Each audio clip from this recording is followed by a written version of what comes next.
Federal de 1988. Esse homem de ética irreprovável e de conduta republicana, sem par, disse: quando se tira o voto do povo, o povo é expelido do centro para a periferia da história, perde o pão e a liberdade. Ulisses Guimarães. Os tempos realmente, senhor presidente, são outros, mas a Constituição é a mesma. E é com base nesta Constituição, que foi aprovada pelo Congresso Nacional, que afirmou o Estado democrático de direito para todos os brasileiros e para todas as brasileiras, que eu quero defender que este processo de impeachment, se aprovado por esta Casa, qualificará uma ruptura institucional e uma violência sem par em relação à democracia que é colocada para todos os brasileiros e todas as brasileiras. E quero afirmar isto textualmente, demonstrando de forma cabal que o relatório que será votado por esse plenário não sobrevive a uma simples análise, a uma simples leitura. Por quê? Nós afirmamos textualmente na defesa da senhora Presidente da República que este processo teve início num ato viciado, num ato nulo, em questão que ainda está sendo debatida no Supremo Tribunal Federal, que foi um ato do senhor Presidente da Casa, Eduardo Cunha, que hoje a dirige, em retaliação ao fato do partido da senhora Presidente da República ter negado votos para a sua não abertura do processo de cassação. Esta retaliação viciou este ato, e é fato notório. E eu só vou invocar um testemunho, um único testemunho desse desvio de poder. E o testemunho foi do homem que me antecedeu na tribuna, professor Miguel Reale. Logo após a aprovação da decisão de Sua Excelência o Presidente Eduardo Cunha, abrindo o processo de impeachment, declarou à imprensa o subscritor da denúncia, professor Miguel Reale, abre aspas, foi chantagem explícita. A palavra é do professor Miguel Reale, subscritor da denúncia que há pouco me antecedeu. Ora, em direito a expressão chantagem tem só uma qualificação: desvio de poder. Todos os tribunais, todos, do mundo, reconhecem o desvio de poder como um fato que anula decisões tomadas por quaisquer dos poderes. Sua Excelência o relator, senhor presidente, ignorou este fato. Sua Excelência o relator disse que a matéria já tinha sido decidida pelo Supremo. Não foi. Há um mandado de segurança impetrado pelo nobre deputado Vadir Damu, que não teve a liminar apenas dada pelo ministro Gilmar Mendes. Mas a decisão do plenário não foi tomada. E sei que existem outras ações propostas por partidos políticos que tratam da mesma questão. Portanto, o relatório faltou com a verdade quando disse que a questão foi decidida pelo Supremo.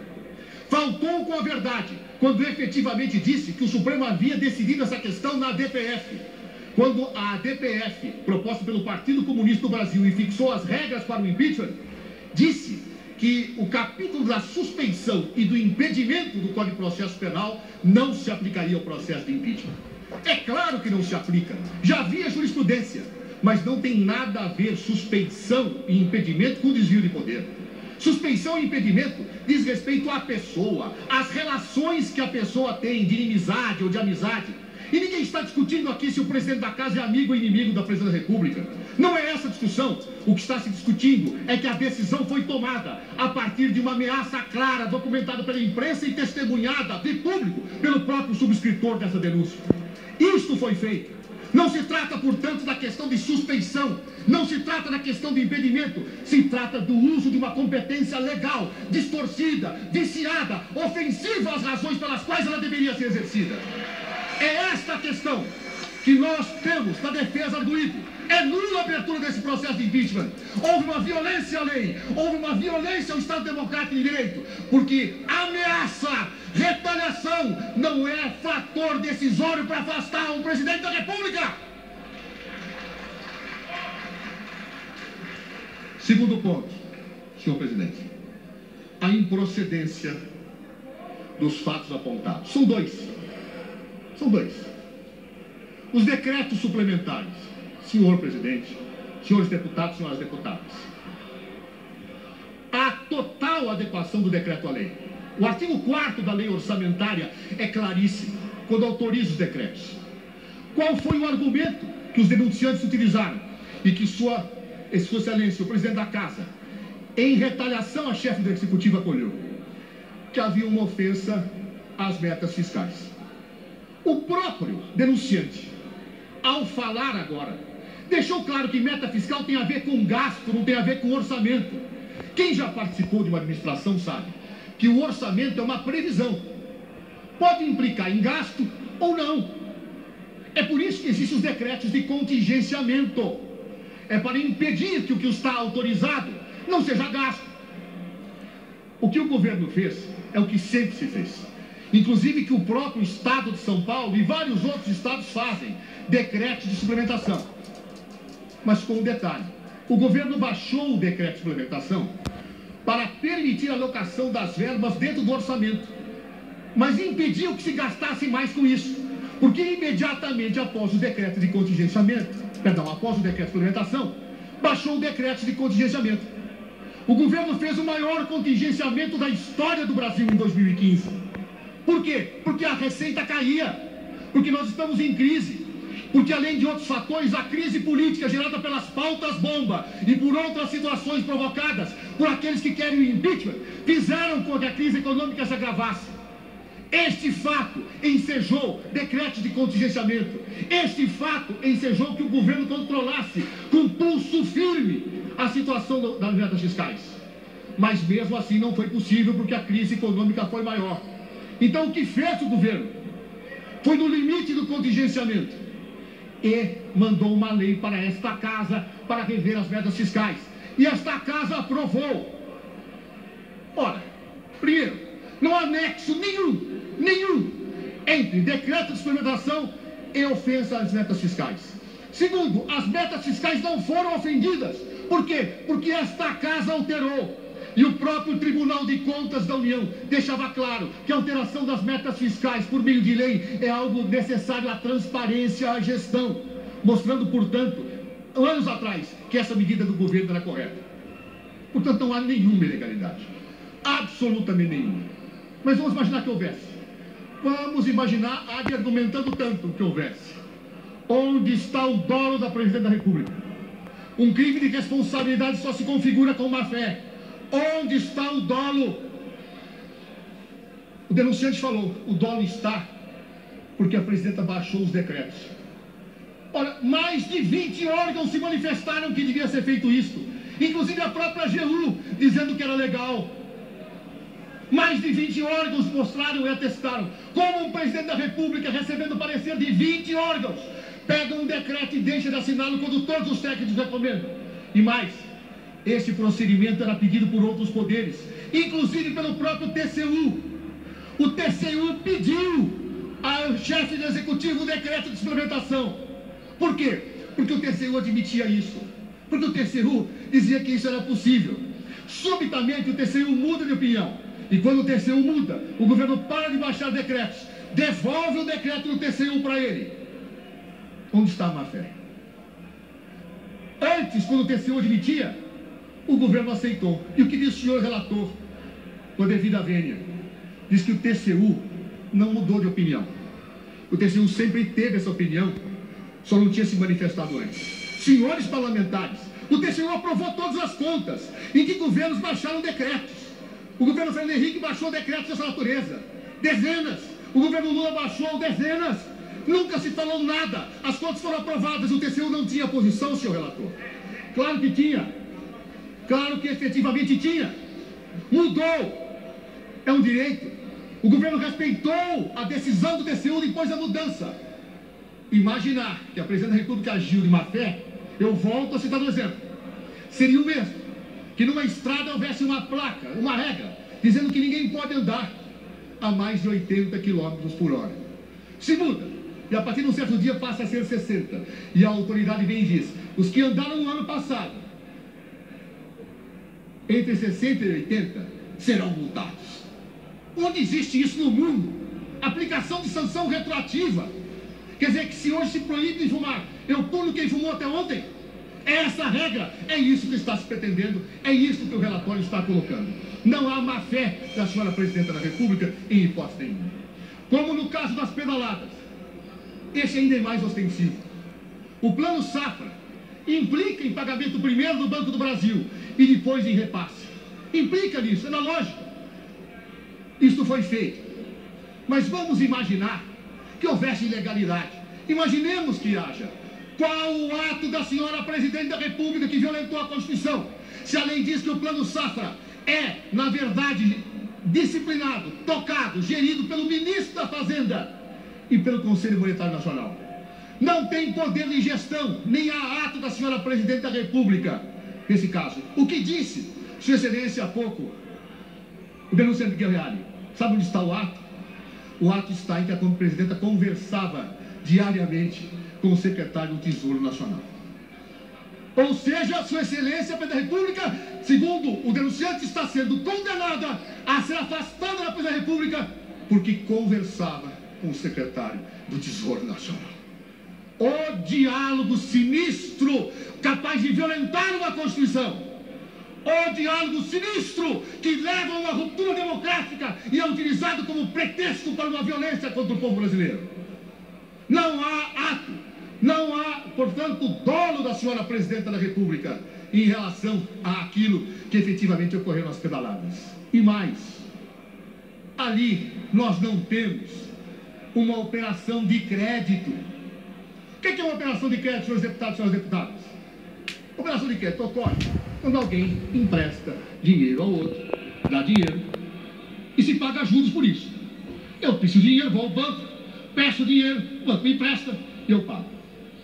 Como se pode entender que é uma operação de crédito, nesse caso das chamadas pedaladas? Como? O que aconteceu, na verdade, é que o governo, a União, tem um contrato de prestação de serviços com o Banco do Brasil. Um contrato de prestação de serviços. E vamos imaginar que tenha atrasado. Atraso de pagamento de um contrato não é empréstimo. Ou será que quando um empregador atrasa o salário do seu empregado, o empregado está emprestando dinheiro para o empregador? É isso? Essa é a lógica. Essa é a lógica do relatório. Ou seja, atrasou no pagamento, senhores, o senhor está emprestando dinheiro. Se o senhor atrasar o pagamento do seu carro, o senhor está emprestando dinheiro para quem lhe vendeu. Ora, francamente, o que a lei de responsabilidade fiscal veda é operação de crédito, é empréstimo, não atrasos eventuais em contratos que são de prestação. A situação é absolutamente clara e duvidosa, portanto. E mais, o Tribunal de Contas sempre também aceitou isso. Quando houve a mudança da decisão, se parou de fazer. De onde se tira o delito? De onde se tira a má-fé? De onde se tira a situação decorrente do crime de responsabilidade? O artigo 85 da Constituição, senhores deputados e senhoras deputadas, é claríssimo. Ele diz que o crime de responsabilidade se configura nos casos previstos na Constituição e em lei que sejam atentados à Constituição. O que é um atentado à Constituição? O atentado à Constituição não é uma violação qualquer. O atentado à Constituição não é um descumprimento de uma mera norma constitucional. Um atentado é um ato violento que atinge princípios que podem fazer desmoronar o sistema jurídico. Os senhores vão dizer, a partir do relatório, que essas duas questões são atentados à Constituição? Num país em que nós temos investigações colocadas a muitas pessoas, que há vários inquéritos em curso, e eu não estou acusando ninguém que tem inquérito, porque respeito o direito de defesa. De todos, não importa se amigos ou inimigos, respeito a todos que têm o direito de provar a sua inocência. Mas há muitas pessoas que estão sendo investigadas. E a senhora Presidente da República não tem nenhuma acusação investigada, nenhuma, absolutamente nenhuma. E, portanto, num país que tem uma corrupção histórica e estrutural, um país que tem a Operação Lava Jato investigando, que tem várias pessoas que estão sendo acusadas e investigadas, terá uma Presidente da República afastada sem nenhuma imputação grave por questões contábeis que sempre foram feitas por todos os governos, que eram respaldadas pelos tribunais de contas e que não se prova o dolo, onde uma simples conversa periódica, segundo o denunciante dela com o secretário do Tesouro, é crime. É isso que se quer? Não era isso, senhor presidente, seguramente, que os constituintes queriam quando aprovaram o artigo 85 da Constituição. Porque nós não vivemos no parlamentarismo. No parlamentarismo, sim, governos podem ser instituídos por perda ocasional de maioria. No parlamentarismo, sim, governos podem ser revistos por uma moção de censura aprovada pelo parlamento. No parlamentarismo, muitas vezes, o próprio presidente pode convocar eleições, refazendo a composição parlamentar. Há um nível de controle entre os dois poderes que é evidente e muito diferente do presidencialismo. O Brasil adota o sistema norte-americano, presidencialista. E no presidencialismo, o chefe de governo é chefe de Estado. Por isso, a Constituição dá garantias de prevalência institucional ao presidente da República. Não como privilégio dele, mas como uma garantia institucional a que a chefia do Estado esteja sempre afirmada. E só em casos excepcionalíssimos de atentado à Constituição é que possa ser afastada. É por isso que o impeachment é uma medida excepcionalíssima. Só pode ocorrer diante dos fatos graves, dolosos, que atentem contra princípios constitucionais estreitos. Meras operações contábeis, aceitas e feitas por todos os governos, seja no âmbito federal, estadual ou municipal, respaldadas pelos tribunais de contas, aceitas por grande parte dos juristas, apoiada pelos órgãos técnicos do próprio governo, por funcionários de carreira, ser utilizada como impeachment. Senhores deputados, senhoras deputadas, me permitam utilizar uma palavra que não é jurídica, mas vem da ciência política. Isto é golpe. É golpe. Por quê? Na ciência política, eu peço respeito ao plenário. Vou ter que prorrogar cada vez que houver uma manifestação. Se for de um lado, a gente vai ser obrigado a ter que prorrogar. Vou prorrogar 1 minuto. Na ciência política, a ruptura institucional feita à revelia das normas em vigor e sem uma mudança das classes ou de estamentos é chamado golpe. No mundo do direito, talvez nós sejamos um pouco mais sofisticados e mais brandos na formulação da linguagem. Diremos, é uma ruptura institucional, é uma ofensa à Constituição, é, na verdade, uma situação ilegítima. Podemos dizer, efetivamente, o nome que quiser, mas para que o povo entenda, isto é uma destituição de uma presidente eleita pelo povo. É uma subtração do direito ao voto das pessoas. E por isso eu lembrei a frase de Ulisses Guimarães, em que ele fala: quando que se suprime o voto, se perde a liberdade. O povo é colocado na periferia da história. Se eventualmente o parlamento aprovar um impeachment nestas condições, o povo terá sido colocado na periferia da história. E a história jamais perdoará aqueles que romperam com a democracia criada em 1988. Jamais. Sempre que nós assistimos golpes ou rupturas institucionais no mundo, às vezes, senhor presidente, é uma palavra fácil dada por alguns, mas a história coloca depois as pessoas no seu devido lugar. No lugar de terem manietado a vontade popular, no lugar de terem ofendido uma Constituição, no lugar de terem desrespeitado uma democracia conquistada com tanto suor, com tanta luta, com tanta abnegação pelo povo brasileiro. Por isso, senhor presidente Eduardo Cunha, eu quero concluir.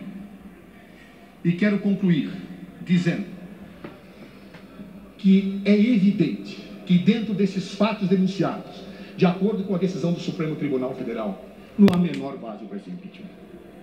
Não há ilícito, não há dolo.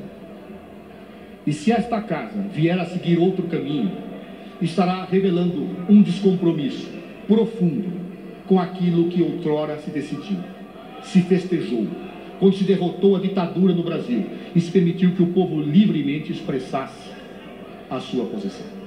Qualquer governo que venha a nascer de uma ruptura institucional não terá legitimidade para governar perante a população. E cedo ou tarde, isto será cobrado pela história.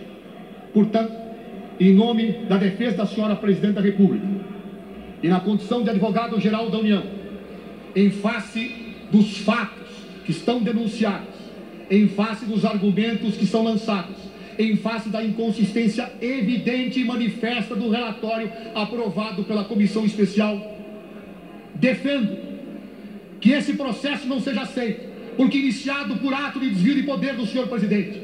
Que esse processo não seja aceito, porque as denúncias são manifestamente improcedentes.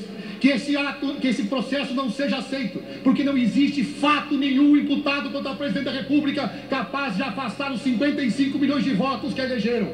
Que esse processo seja rejeitado, porque eu vivo, como todos nós vivemos, num país democrático, num Estado democrático de direito, e que nós temos que honrar e respeitar, como quando viemos a essa tribuna e juramos respeitar o texto da Constituição. Em nome da senhora Presidente da República, peço, portanto, que esse processo seja julgado improcedente, na defesa do seu mandato, na defesa do Estado de Direito, na defesa da democracia, na defesa do povo brasileiro, que merece respeito democrático e direito a que seu voto seja respeitado. Muito obrigado, senhor presidente, muito obrigado, senhor deputado.